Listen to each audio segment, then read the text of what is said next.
Venezuela reaches the end of the road to serfdom. Nicolás Maduro's workers' paradise is literally enslaving its citizens.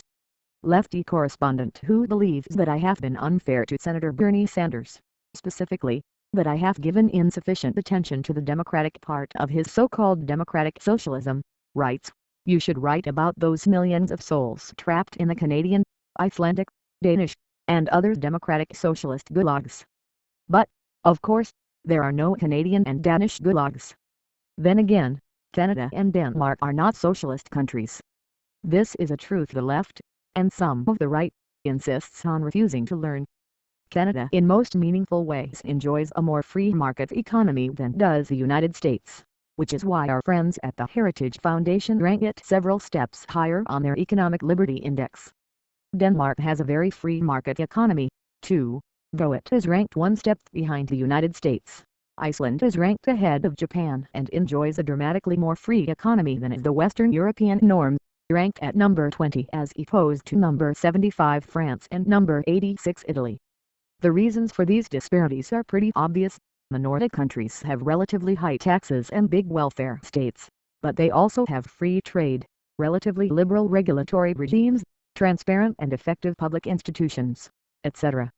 The United States gets dinged for crony capitalism and overly complex regulation. As Nicolás points out in these pages, 4 of the 5 Nordic countries have center-right governments, with the Social Democrats holding power only in Sweden. But even Sweden has undergone decades of reform in what would be understood in the United States as a generally conservative direction, as indeed did Canada a few decades ago. Welfare states are welfare states and socialism is socialism, and, in spite of the Bernie Sanders gang and the right's talk radio ranters, they are not the same thing. Welfare states use taxes and transfer payments to enable higher levels of consumption among certain groups, usually vulnerable ones, the poor, the sick, the elderly, children. Welfare states are not synonymous with big government.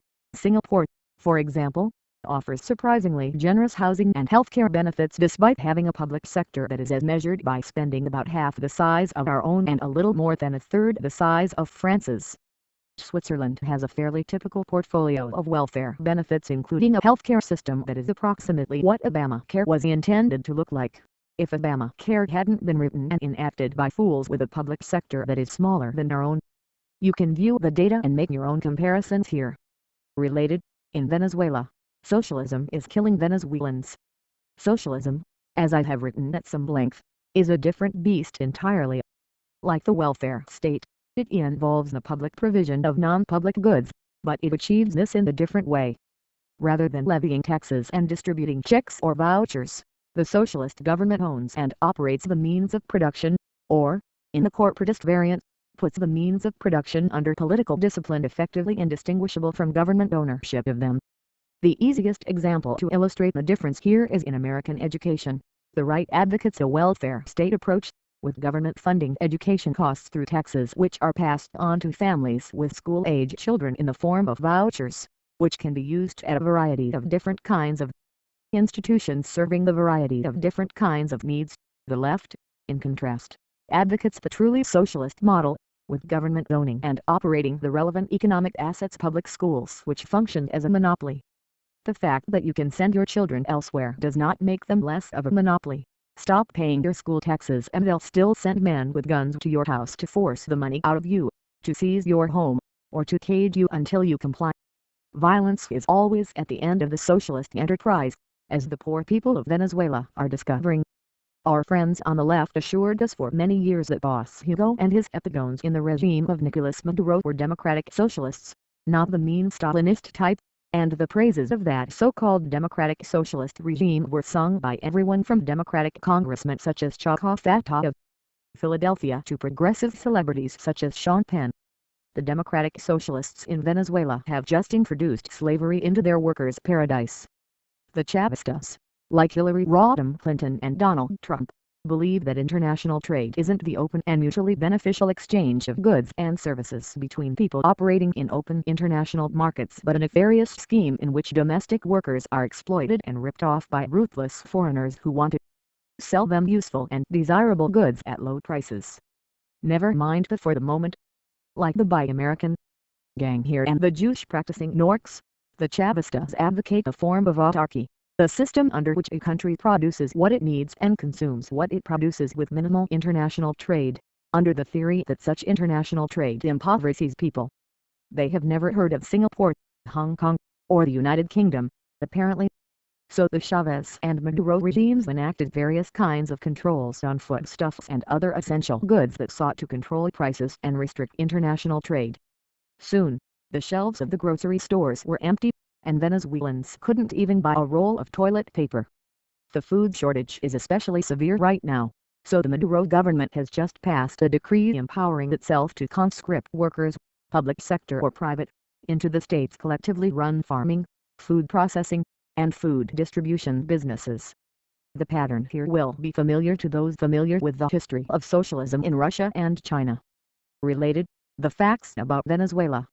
Faced with the obvious evidence, Jesse Singal of The New Yorker performs a whole Beethoven sonata of whistling past the graveyard. It would be a bit of an oversimplification to blame the catastrophe only on socialism qua socialism. Rather, it's Maduro's particular brand of socialism, which fuses bad economic ideas with a distinctive brand of strongman bullying, and which was handed down to him by Venezuela's deceased former President Hugo Chavez, that is largely to blame. That's right, it's not the socialism, it's just that socialism has never been done right. Weird thing, that feckless and authoritarian kind of socialism is the only kind of socialism anybody has ever seen or heard of outside of a college dorm room. Either socialism is the unluckiest political idea in the history of political ideas and it just happens to have coincided with government by monsters, caudillos, and incompetence every place it has been tried, or there is in fact something wrong with socialism qua socialism.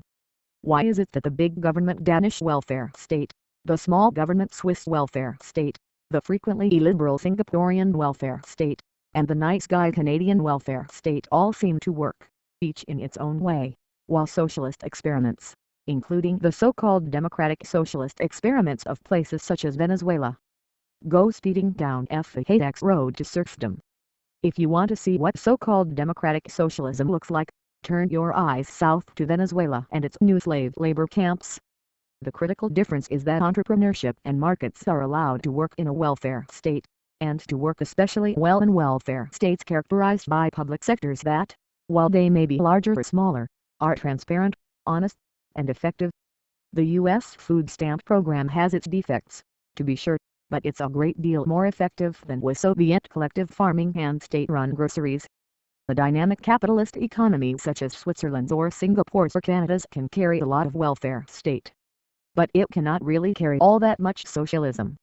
The great American socialist experiment, the government school monopoly, is a shocking failure.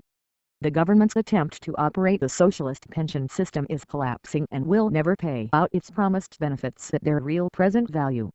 For years, American farming was hobbled by federal attempts to manage agricultural markets, with tons and tons of so-called surplus grain left to rot in the name of rational economic planning, converting the period of agricultural abundance that would have merited its own religious myth if it had happened 4,000 years ago into a national economic catastrophe.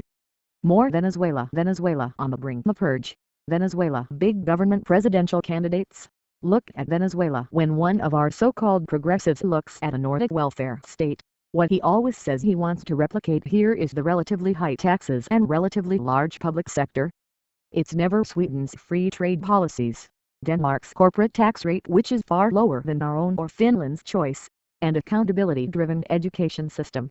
When the American left expresses its envy of Western Europe, it's never Switzerland's minimum wage $0 it wants to reproduce, only bigger and more rapacious government.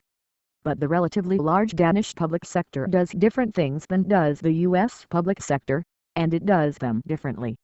A larger U.S. public sector would be a great deal like the current U.S. public sector, ineffective, captive to politics, corrupt, but bigger. If you want to see what so-called democratic socialism looks like, turn your eyes south to Venezuela and its new slave labor camps. What's happening in Canada and Denmark is something else, something that is much more in tune with the approach and priorities of the free market/free trade right, or at least what's left of it.